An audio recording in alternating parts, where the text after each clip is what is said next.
Welcome back to the Friendly Circle Berlin. My name is Patrick, and today we have the great pleasure of having Kate Daly with us all the way from Doolin in Ireland. The theme of the workshop today is coming together through song, a workshop where participants can enjoy, support, and also interact with singing and poetry.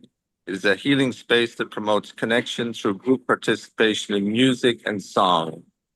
This is an invitation to join and take part, and there will be opportunities for discussion and feedback throughout. And just a little bit about Kate. Kate is a PhD researcher engaging in a community musicians arts practice investigation into identity to identify, understand, and develop safe group singing space with people in addiction recovery. Kate, who is also in recovery herself, is a group singing facilitator. Studies have shown the positive experience felt by engaging in singing together and how it socially connects us.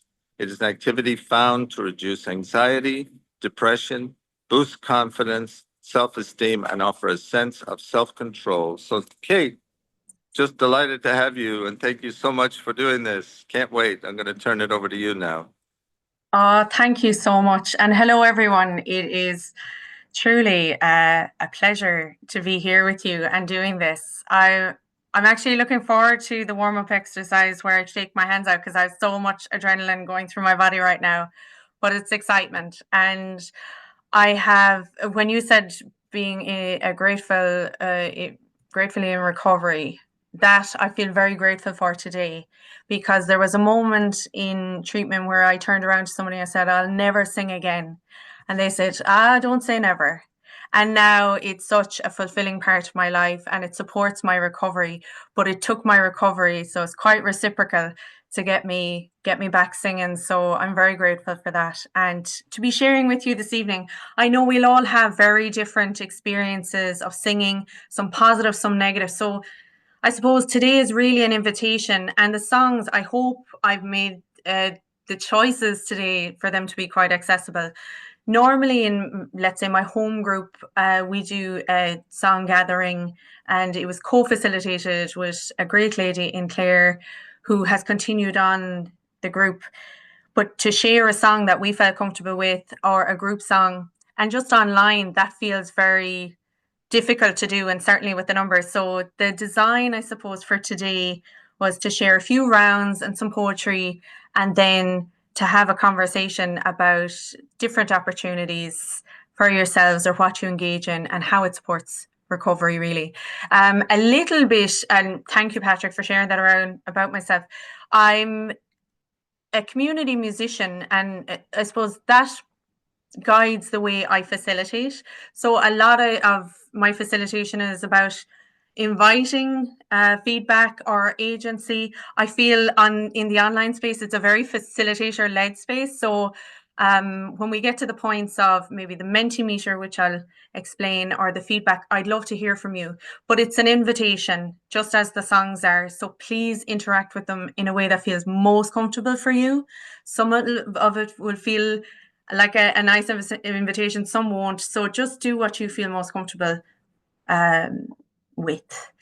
So yeah, share my screen and a little agenda. So I wanted to kind of do some warm-ups to get the energy out of my body.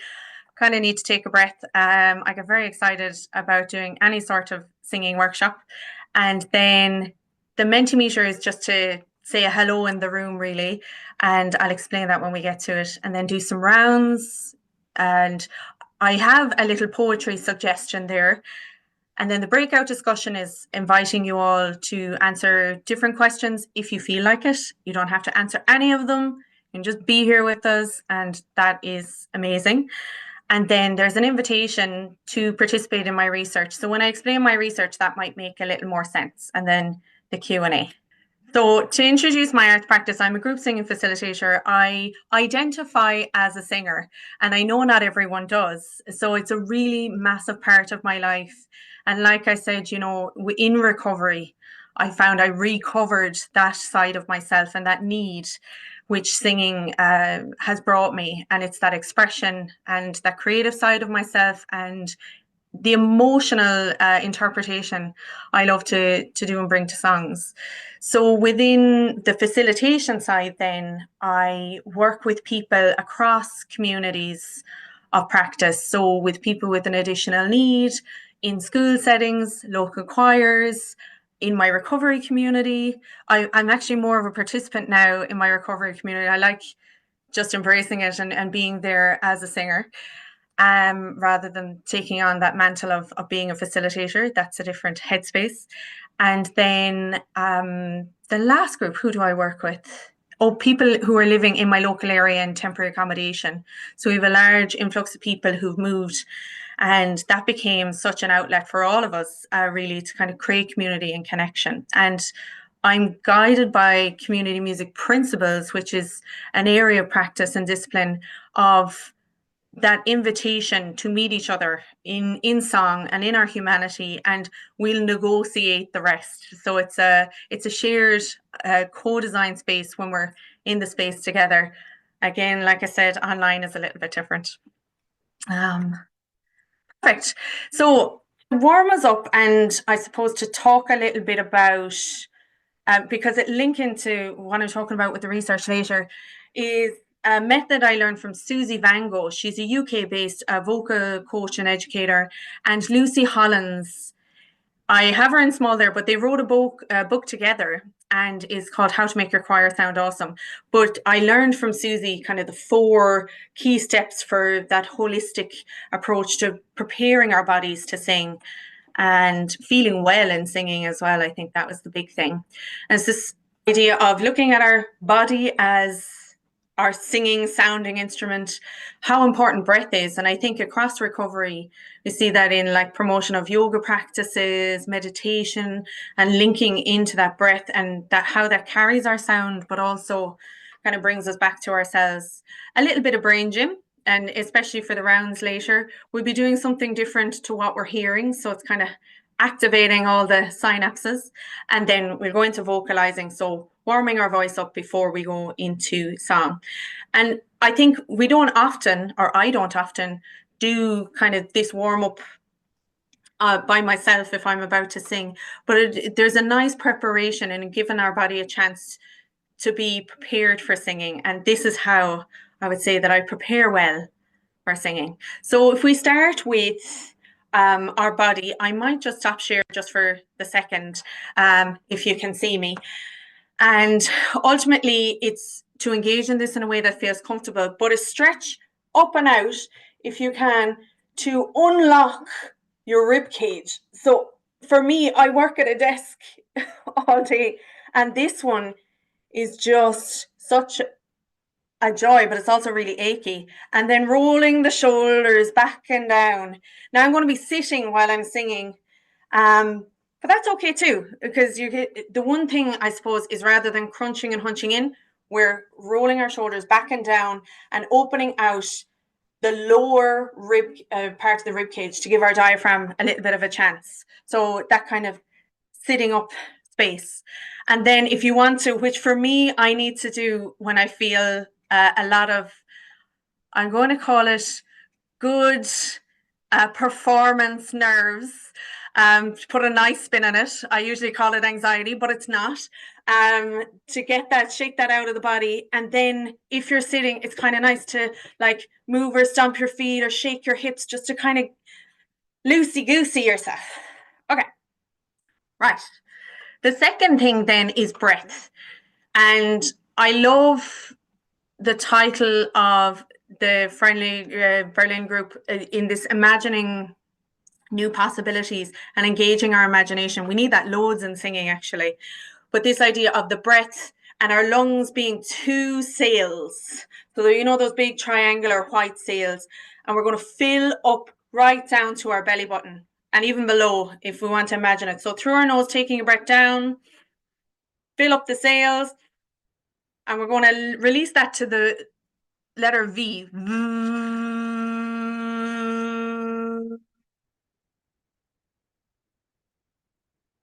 Lovely. Take another one down through the nose. Inflate the sails. And a V.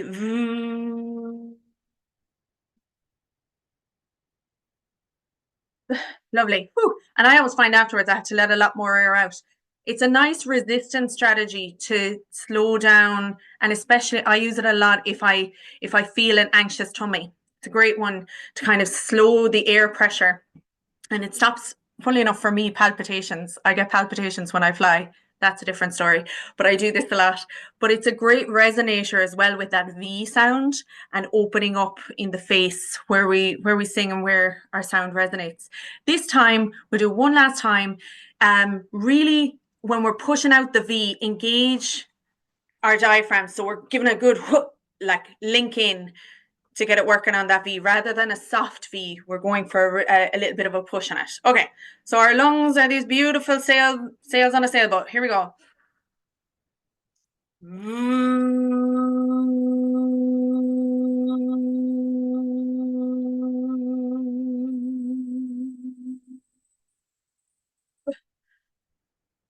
Okay, reset.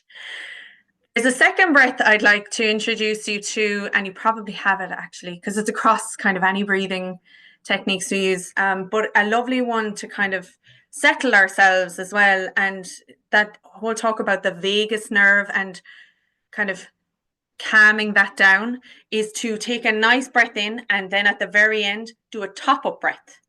Okay, so you're going to take a nice breath in, and when you're full at the top, take another little short, sharp one. And let that out. Lovely. Okay. Share again. Right. This next one, God help us. I have practiced it, but it's a real in the room brain gym activity. But I will be pointing to the screen and I hope that it works. So we're going to count 1, 2, 3. That's it. 1, 2, 3, 1, 2, 3, 1, 2, 3. I'll start, then you, then me, then you, then me. So 1, 3, 2, 1, 3. Okay. Yeah. That should be doable. I'm hoping it'll work. So we'll do it one more time and I'll just point to you when it's your number. Okay, here we go. 1, 3, 2, 1, 3, 2. Okay. We're going to clap on 1. So this is to wake our brains up to be able to do other things, because we often mirror. And so you'll want to do what I'm doing and I want to do what you're doing. But it's nice to have the brain activated and working independently. So on 1, when you say 1 and your turn of 1, we clap. Okay. So 1, 3, 2, 1, 3, 2, 1, 2, 1. Yeah, I'm going to smack myself in the face. I know it. The next thing is on 2, we stomp our foot. Okay. This is the one I start to do everything together and I'm stomping like I'm at a Kaylee, but we'll try. Okay, so I'll start again with 1 and here we go. So we're stomping on 2. Here we go. 1, 3, 2, 1, 3, 2. Ah, no, I've lost it. I've lost it. The last one for the 3, for the golden trio, I know, it's chaotic, isn't it? Is some people are brilliant at this and I'm like, how? My brain takes a while to wake up. We're going to nod on 3. So clap for 1, stamp for 2, nod for 3. And you'll be doing all 3. But hopefully they'll be separate for a minute for you. Okay, so we start on 1 again. 1, 3. 1, 2, 1, 3. 1, 2. We tried. Okay, we tried.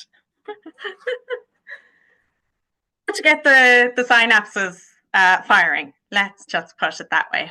But brain gym is actually quite good, and especially if you're in a group scenario. For the bit of crack, you don't have to get it right, but it actually gets us thinking in a different way. Next thing then, when we're looking at vocalizing, before we actually move to full-on sound, we're going to do some, they're like unvocalized fricatives, they're called, but just using the consonant to really spit out, and that, like that, engaging our support muscles again. So it they all come together, but just to go through it once, it's rupa-chaka, rupa-chaka, shh. Okay, so it's 2 of the first and then 4 of each of the other ones. Rupa-chaka, rupa-chaka, shh.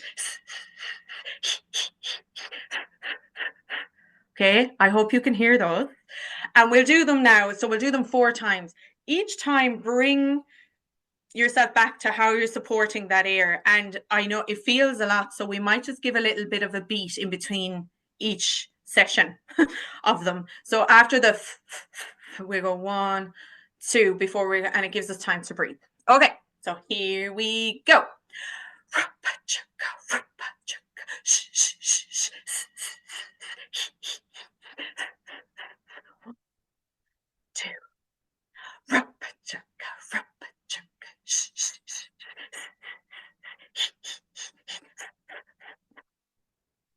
Two. Two more.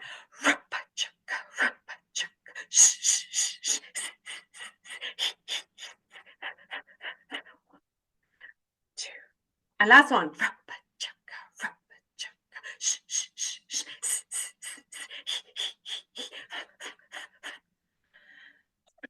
Lovely. You can give yourself a nice exhale there. It's a great one to get our system awake, and that comes back to the body as well, that it's engaged. Lovely. So now we're going to put a little bit of sound on it, and I hope I'm hitting it in notes that are accessible. If not, you can alter as you see fit. Again, these are an invitation. Lily lallies are great for the tongue, so it's trying to use it almost independently of the rest. Lily lally, lily lally, lily lally, lily lally. So we're not lily lallying with our jaw, just the tongue.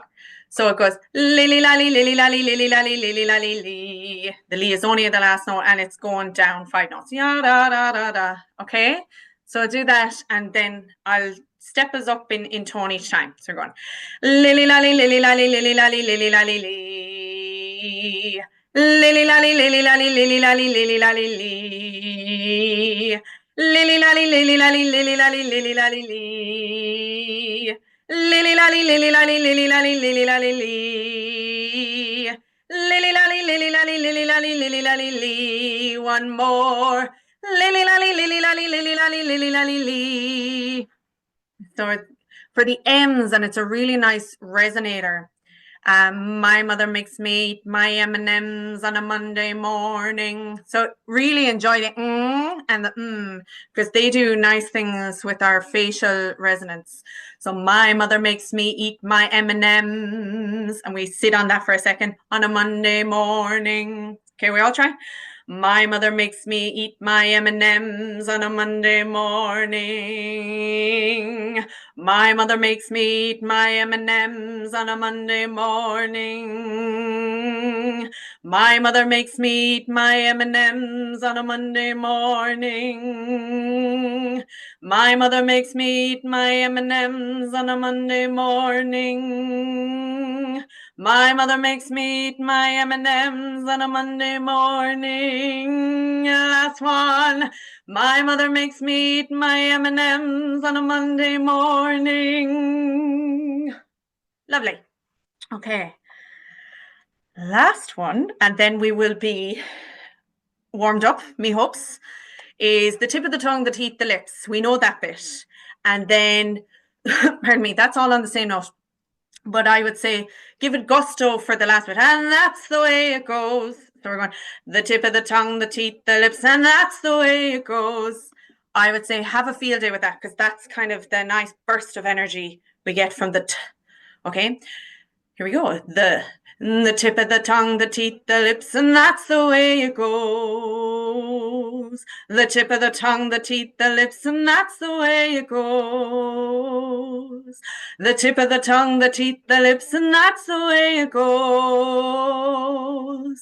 The tip of the tongue, the teeth, the lips, and that's the way it goes. The tip of the tongue, the teeth, the lips, and that's the way it goes. The tip of the tongue, the teeth, the lips, and that's the way it goes. Last one. The tip of the tongue, the teeth, the lips, and that's the way it goes. Marvelous. You're brilliant. I thank you for taking part in that. I know it's an interesting one. So that, for me, I need to do in our workshops just to get all the energy moving. And I hope that did that for you too. So just to ask where you're phoning in from, just to see what countries we have here. Because one of the things I talk about in my research is this idea of temporality. And it comes up a lot, I think, in conversations around experience. And when we're talking about our experience and the essence of experience, it's all relational to the time and the space that we're in. And I find online so amazing that it brings all these different times and spaces into one online. Like, it does the best it can, realistically, given. Fabulous. You're from the country of life. I love it. Portugal. Wow. Stunning. United States, and I knew Canada, UK. That's quite amazing. So I'm in my house in the west coast of Ireland, and we're preparing for some sort of a horrific storm to come in. But yet I'm South Africa. Oh, wow. Okay. This is global. This is amazing. Nuri, Kent, fab. Thank you. And I hope that Mentimeter hasn't proved awkward. Pennsylvania, California, this is gorgeous. And Kerry, I love it. Yolanda, Japan. Sorry, I'm getting very excited. This is amazing. Germany, that's stunning. Love it. So we might try now, if this will work for me, to go to the next question. Yes. And that should pop up for you as well. So my experience of singing is, so we're all coming from different experiences. Some people are doing it every week, every day without fail. But for some, it's daunting, actually. It's, yeah, a lot of choir and choral groups. I found when in recovery, I returned to my local choir and they didn't realize that I was in recovery. It wasn't something I was very public about at the time. That's nearly 9 years ago now. And to see how much it supported me. I never sing, okay. So we're all coming from a totally continuum space. Singing alone, singing with friends, poetry. I'm new, not much, improvisation. Gorgeous. Trained in an Indian classical music. Don't sing nowadays. Wow. Karaoke. Love a bit of karaoke. Although I never get up. It's gas with performance. Feel like I can facilitate, but when it comes to performance, I put way too much expectation. Sang when I was young, but not for 30 years. Wow. My singing comes with public health warnings. Okay. I love it. Concert only in front of my family. Very loudly in the car. That's my favorite spot. Spontaneous and intentional. Local choir, favorite thing to do. Major performance anxiety. I can absolutely relate to that. And it put the pause on me for ages. And then I realized there were communities of singers out there just like me who wanted to sing and really sing. But that feeling, and we have to recognize too, and I talk about that in my research bit, of like, we have to honor our bodies. And I feel that that's something I didn't do for ages. I didn't recognize that this energy I had in my body was not serving me. Anyways, I could go on. That's gorgeous. Thank you, everybody. There's more. I've never done singing. I can't breathe very long. Yeah. And that, I think a lot with singing as well is I had things with my breath, and I know now with different conditions that impacts. But actually, I used to like palpitations type things, and it affected my singing. And then I thought I couldn't sing, So it's kind of doing it in a way that feels most comfortable. Chinese chanting, gorgeous. Ex-wedding singer, songwriter, lovely, and sound healing. stunning. There's loads of that, I think, now. I was only introduced recently to curtain, to singing and amateur music. It's gorgeous. And then the third one, it's what type of singing space would you be most drawn to partake in? So I think this is just to acknowledge that in this online space, it's a facilitated song learning space that I'm kind of doing in this workshop. But actually in real life, or no, outside of the online space, I would really, and I do love kind of individual songs and people sharing, kind of bringing almost like their own thing to a group. And then the unfacilitated social spaces was one of the reasons I chose my research topic, because singing in my area takes place in the pub, and that isn't compatible for me with my recovery. I go in and I have a meal, and if there's music on, I might join in and sing a song. So it's that kind of compatibility. Yeah, fabulous. Thank you.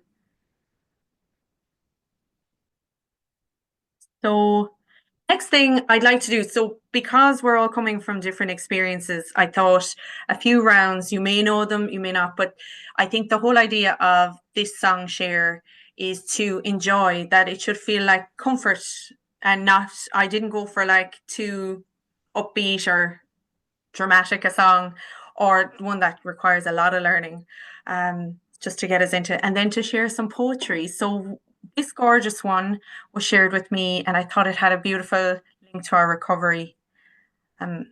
How do you do it, said night. How do you wake and shine? I keep it simple, said light, one day at a time. That's my lim sayer to say. And that was shared with me by my supervisor, and she was on her way to work with community musicians, and I thought this is just the most beautiful little nugget, and I feel sometimes those arrive on our doors, don't they? So we might start with Bella Mama. I'll stop sharing, and I've done this in a way, I'll sing and share, and then I have a recording that we could maybe listen to and sing against, so that there's a couple of layers to showcase that. Okay, so you may know it, but it's Bella Mama ye. So it should be straightforward in the words. And I break it down into three. There's 4 lines, but I break it down into 3. It says, Bella Mama, eh. We try that. Bella Mama, eh. Second one. Bella Mama, eh. Bella Mama, eh. We do the 2 together. Bella Mama, eh. Bella Mama, eh. Third part. Bella Mama, Bella Mama, Bella Mama, Bella Mama, Bella Mama, Bella Mama, eh. That bit. Bella Mama, Bella Mama, Bella Mama, Bella Mama, Bella Mama, Bella Mama, eh. We go start to finish. Bella Mama, eh. Bella Mama, eh. Bella Mama, Bella Mama, Bella Mama, Bella Mama, Bella Mama, Bella Mama, eh. And once more. Bella Mama, eh. Bella Mama, eh. Bella Mama, Bella Mama,